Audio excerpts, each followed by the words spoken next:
I wanted to make this video entirely for the sake of my mental health and in order to act as a coping mechanism for minor inconveniences that have affected me over the past few months.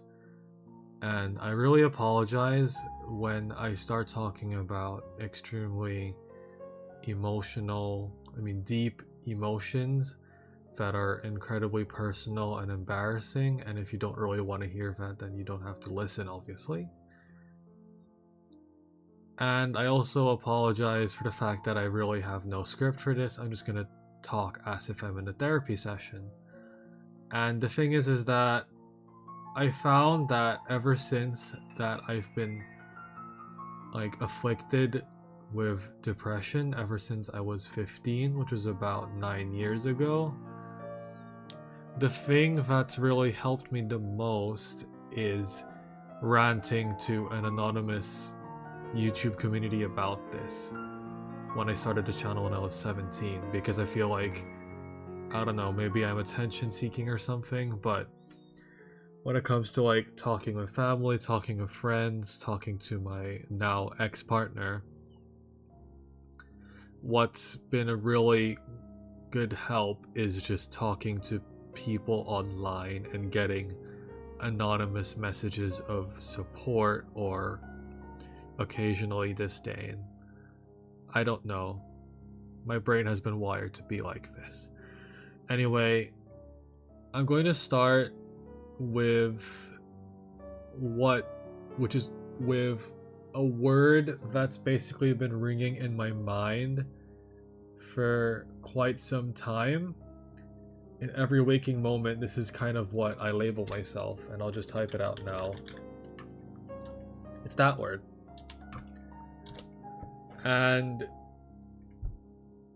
I'll get to the reason why I believe that when I go over to the next slide. And sorry if I'm just in the freaking slide editor. I just felt like if it was completely black space, it would be quite irritating. So, 99.9% of you are here because you've subscribed in a way to look at me compiling videos of stuff I find on Instagram and Reddit when I doom scroll for hours on end. Like the whole premise of this channel is just a compilation of videos I find when I doom scroll. But anyway, I have a bunch of discussion points here that kind of encapsulates everything I want to talk about, and I didn't really want to write it down because it's a lot easier to just talk about it. So right now I am 24 and I am male, and I said that this alone upsets me because I feel like growing up, and especially based on historical precedents, people my age, perhaps 2 decades ago, in the 80s, for example, 40, 50 years ago, they've probably reached certain milestones in their life that would be a core, they'll be core tenets of someone's lived experience in terms of having a job, being paid in that job, having really strong friendships and relationships, and romantic relationships, maybe in terms of even having a family for some reason, or having assets to their name. And I know in the context of today's economy, especially, our generation, that Gen Z, I study economics, so I'm obviously going to be quite familiar with these things, but we are at a point in, when you're looking at the metrics that people use, it's all very quantitative. It's we talk about how the median age of people getting married is going up, the median age of people getting a house is going up, the number of kids people are having are going down, stuff like that. I mean, those are just statistics, but behind all of these statistics, there's the social and emotional aspect of that people experience on a day-to-day basis. And I mean, once again, I know a bit about this because I study economics at university, and I also study some modules related to the formation of families and how people kind of indirectly make an economic decision when they choose who to be romantically interested in and to marry and who to have kids with. But behind all these statistics, which display the problem, and sorry if I'm beating around the bush, but there's a lot of instances when I see people kind of dismissing the study of economics as like not considering the societal and emotional impact. But that's why we have other subjects like anthropology or psychology or whatever. But on a personal level, like not being able to reach these milestones, even though nobody realistically around me and around my limited friend and social circle has ever reached these kinds of milestones.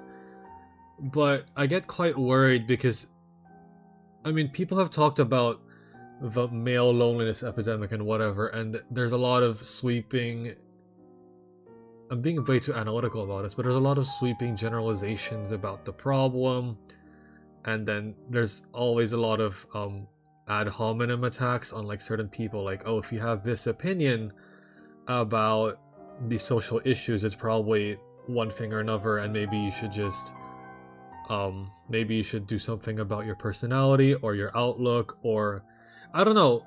There's just a lot of discussion, but ultimately my opinion is that it just makes me really sad.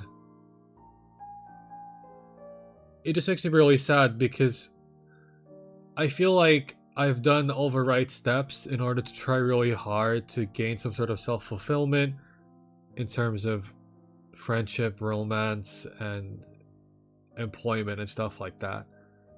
But even though at this point in time I'm in one of the most privileged positions of people, like on average, in like where I am at right now in terms of my education, in terms of my upbringing, in terms of my health, perhaps, I still feel like I have no hope in fulfilling any of what I would call the fundamentals of life. Is like, if you want to find a job that you find fulfillment in, and you want a partner that will value you as a... What am I even talking about? This video is already 8 minutes long, but it just feels like it's so impossible. And I want to jump to the last point where, when I continue to explain my I call it situation, but when I continue to explain why I'm feeling this way, it often makes me just believe that maybe perhaps dying would be a rational idea, even though it clearly isn't. Anyway, moving on to more about my current standing, the current life situation. I'm about to graduate from university in the UK, but I'm not British, as you can tell from my accent. And my final exams start tomorrow, and I've been really, really hard at work studying, but it honestly just feels like a sunk cost fallacy because I don't want to study anymore. I've not gotten any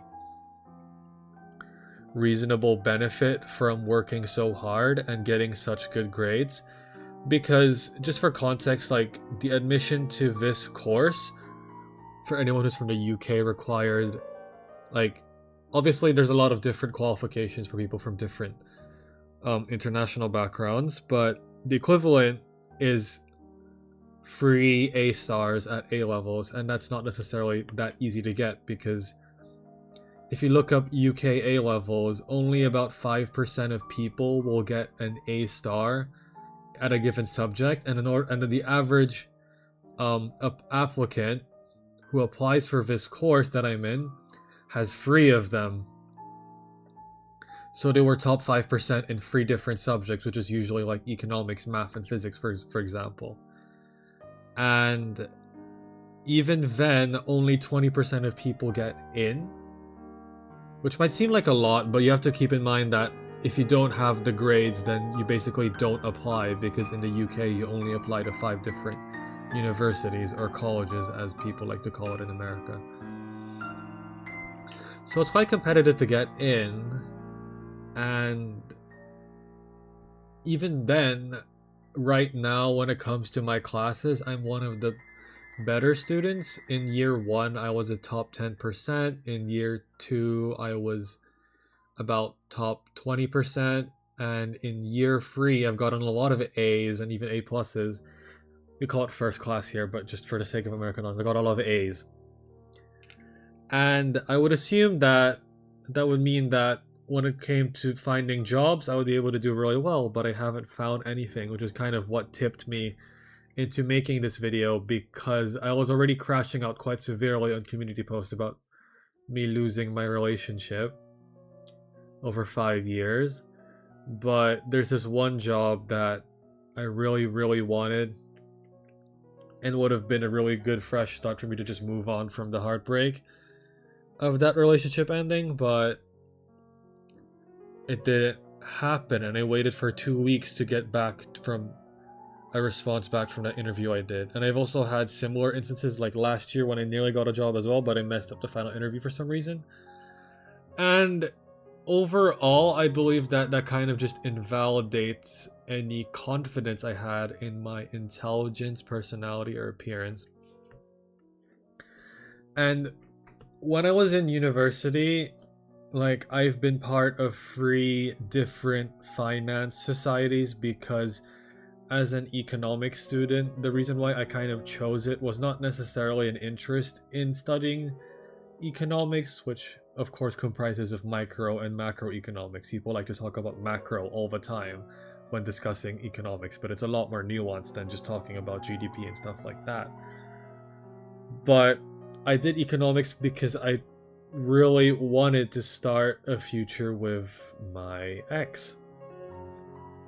And the thing is, how I met them was that I was doing a live stream back in 2020, and they were kind of outwardly praising me in the comments for some reason. And then I added them on Discord, and then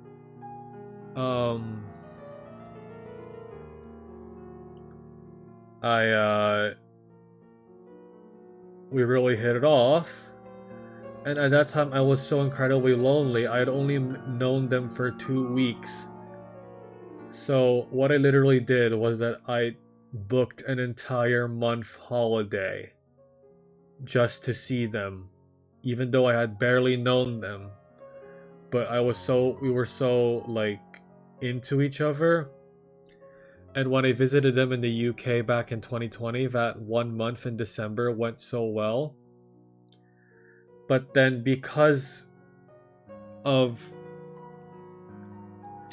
let's just say, like, commitments I had to do back at home, this had to be long distance for 2 years, up until like September 2023, when I didn't even know, because our plan was that my next step was to go to the UK to study. By this time I'd be starting university at 21, when most people start at around 19, because I had to do stuff for 2 years back home, so it was long distance. And I'd say that I don't really want to disclose too many details of my relationship, but I say that at that time, like, when you were separated by distance, you were the most close emotionally, in terms of how we flirted, in terms of how, in a way, obsessive it was. Sorry, it's like 5:30 in the morning here in London, and it's just like, I'm so sleepy all of a sudden. I couldn't sleep because I've been meaning to make this video for a while just to talk about it, but yeah. Anyway, and then, like, I finally was able to get accepted into a really prestigious university here. So I thought, My days of being lonely are over. The times when I confessed to people back in like early high school and even elementary when I got rejected.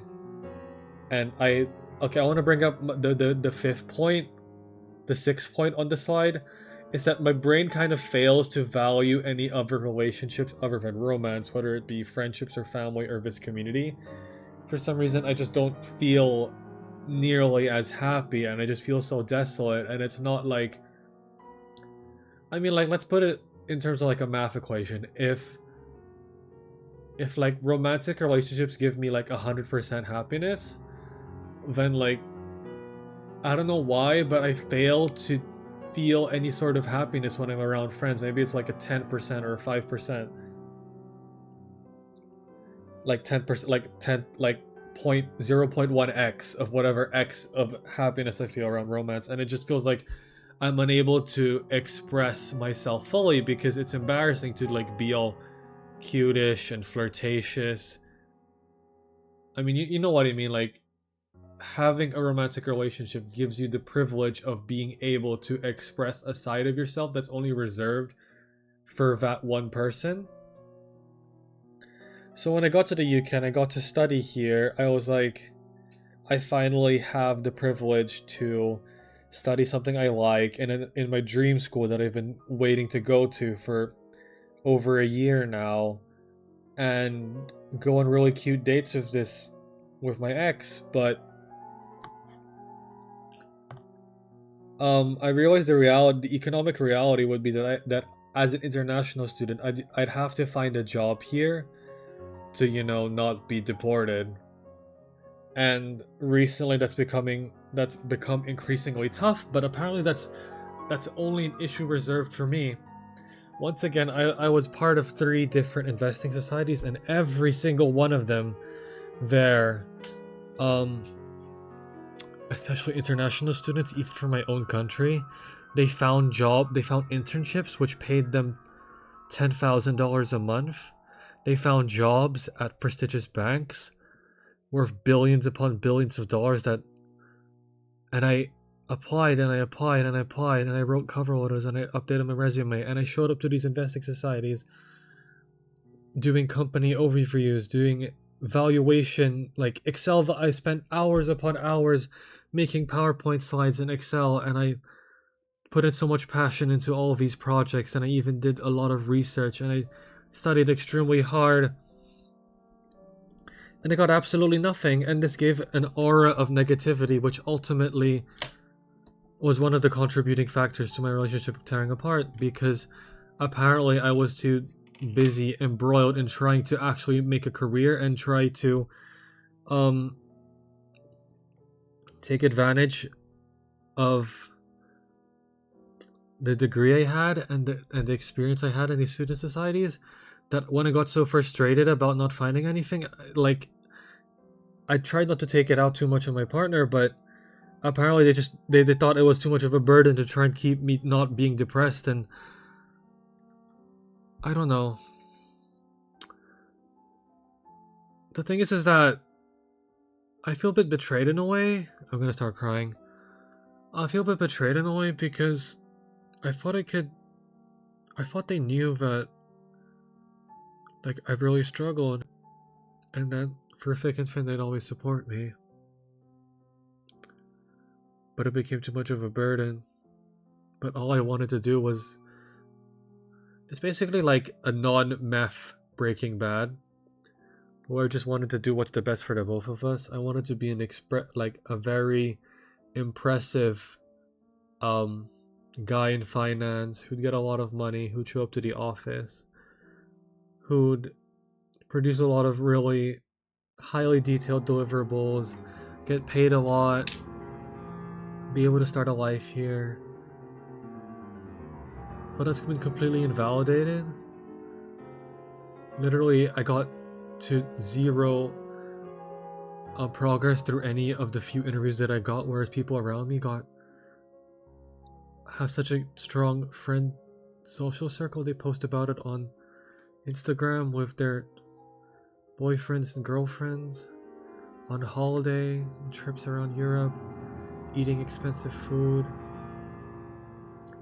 being able to say that, yeah, I have these projects, I have these incredible resume, I'm making all this money, and that's exactly what I wanted too. Annoyingly, the video just cut off there, so I was talking for 5 minutes and I didn't realize that the recording just ended on its own for some reason. But anyway, I mean, as I was saying, I don't know. I felt kind of incredibly selfish because I wanted all these things that people were getting around me, and I knew that I had the skills to be able to do so, but apparently not. And as I said, this was a contributing factor to why they broke up with me, because apparently I was too much of a burden to listen about when I was complaining about this stuff. But it's quite upsetting because they were such a nice person, and they were a really strong pillar of support. And when I talked to them about my problems, they would just compliment me, and it would feel better. But man, it's really annoying because I talked about so much stuff before realizing that the recording ended, because it was really important that I said all that stuff, and now I kind of just lost my drift. I just lost it. But I mean, again, I talk about how, like, my brain fails to be grateful about the stuff around me. I have an education, I had a partner, and I was still unhappy because all my, like, the aspirations, I was just too forward looking in my future and aspirations. But then again, like, I shouldn't feel selfish about wanting these things.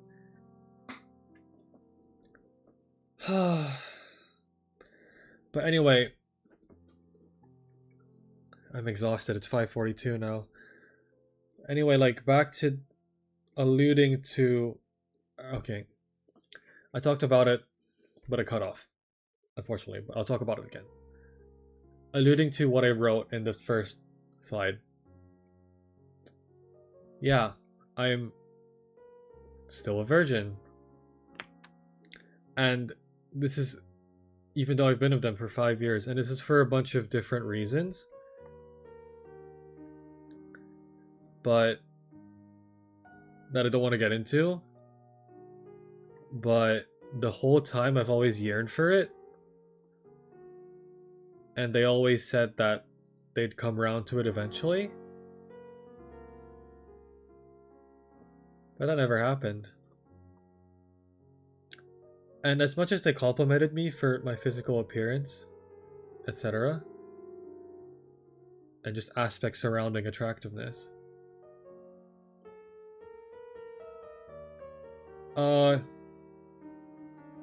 it is ultimately extremely detrimental to my mental health, mostly because of the social expectation that at this age I should have done it by now. And that really, really haunts me, because I would also expect to have a cool job by now, and to have something that I can talk about that's worth a shred of respect. Honestly, social media has actually kind of ruined my self-image quite a lot. And it actually is the damn phone. But also because, I mean, biologically, it makes me feel invalid as much as the words that they said spoke, like as much as the words they said are to the contrary, it feels like a complete deprivation of my love language of physical touch. It makes me feel like it makes me feel like such a prick for being horny, basically. I feel like such a prick And I feel like I should just kill myself for that. It makes me feel like a level of self-expression is completely constrained. And I feel incredibly unattractive. And especially given now that I don't really have anything interesting about me. Like, I work out quite a bit, but I'm still quite average physically. It feels incredibly invalidating to my personality, as once again, as much as they said back then that they meant all the compliments they ever gave me, and even after they broke up with me, they still say that they meant every single compliment that they gave me, and that all I need is confidence, and I'm adorable and attractive and dateable. This one thing has really been nagging my mind, and the word that I wrote, like, at the start, it still gnaws in my head every single day when I wake up. When I go out for a run, when I'm trying to focus on studying, like when I go to sleep, when I'm trying to watch YouTube just to pass the time. This one word just gnaws at me. Because it's not just... It just feels like a complete repudiation, if that's even a word. A complete repudiation of everything that I am. And that biologically I've been just naturally selected because I'm unworthy. I don't have the personality to get a job. I'm too shy to meaningfully ask people out, and I can only meet people who are... Like, I only met my ex through freaking YouTube. I'm incredibly socially awkward.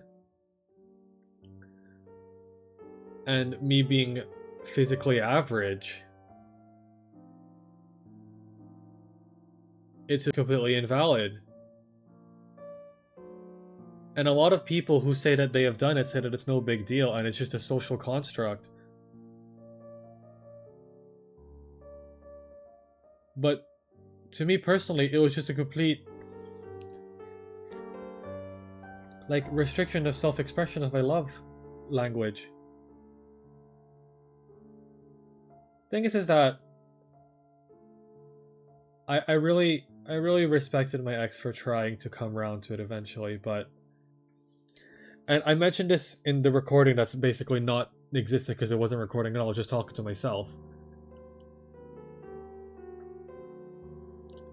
But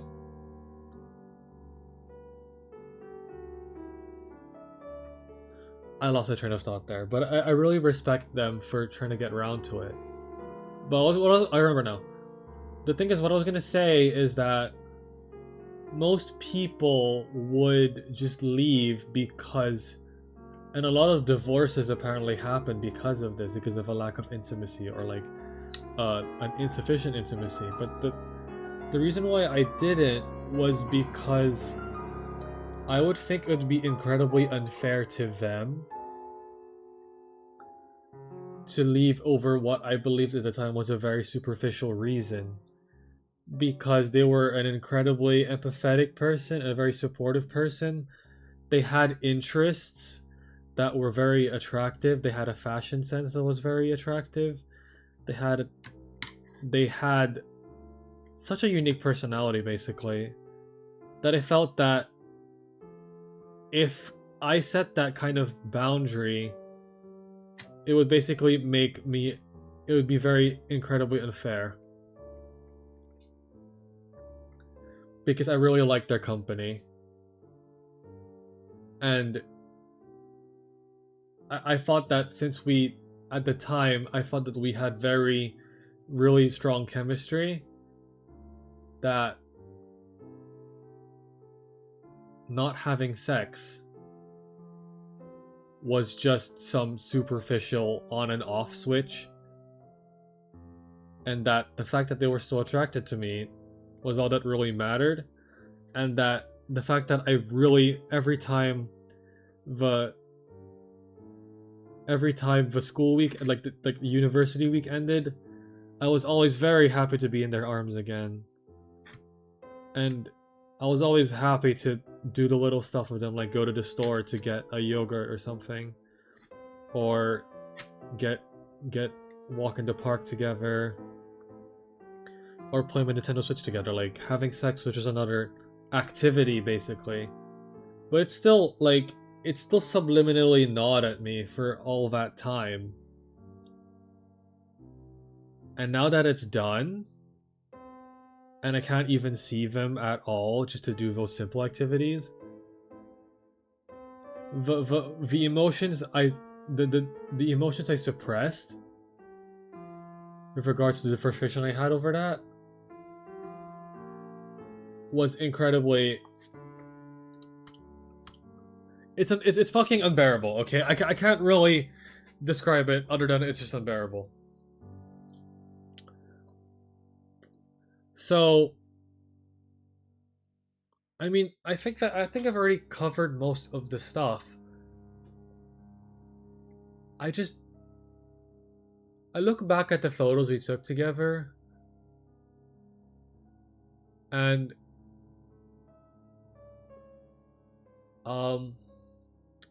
there's this one video that kind of keeps playing in my head.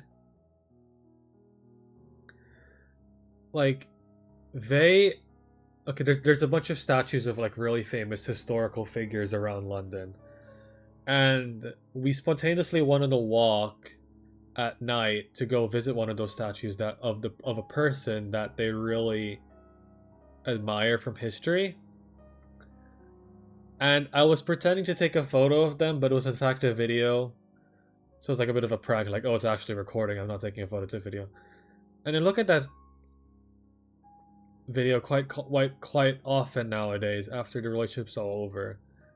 And I think, God, they're just so cute. And they were so happy to be with me at that time.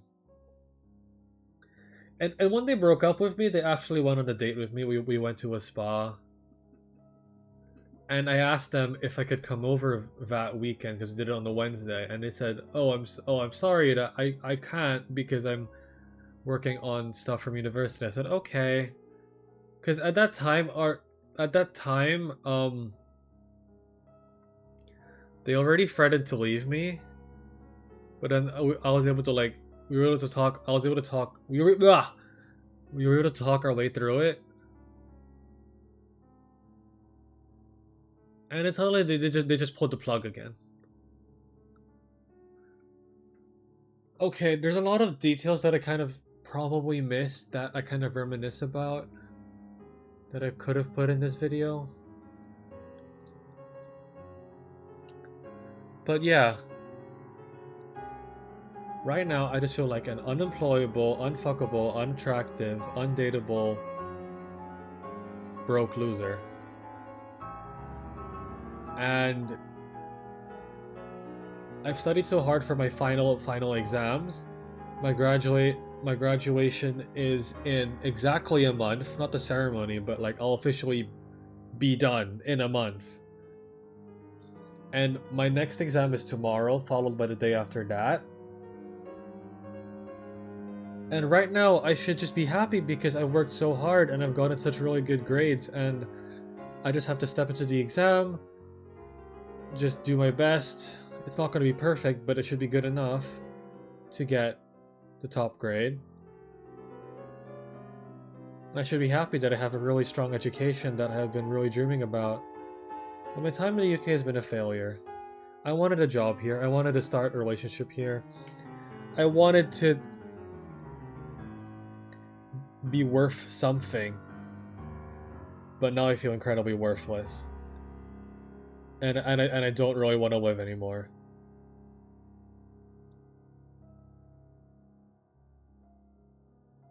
So yeah. I mean, I can't really end it there because I don't want people to like be worried, but of course I'm gonna live because I have to. Because there's a lot of... I mean, on Instagram, I swear, like, it can read your mind, but on Instagram, I've seen a lot of reels about people mourning about the suicide of people close to them, and I really don't want to bestow that fate on people around me. And I know I'm still really young, but it just feels like I'm already exhausted. Like, I will never have to worry about food on the table, or, like, because, of course, like, I don't know. I just feel worthless. And I keep saying and. There are no more talking points, I'm sorry. But this has been going on for 30, 40 minutes now, 35, 36 minutes overall. So you don't really have to comment anything. I'm sorry if this was like you got like secondhand embarrassment. But this is like my coping mechanism, like I've talked about earlier. So yeah.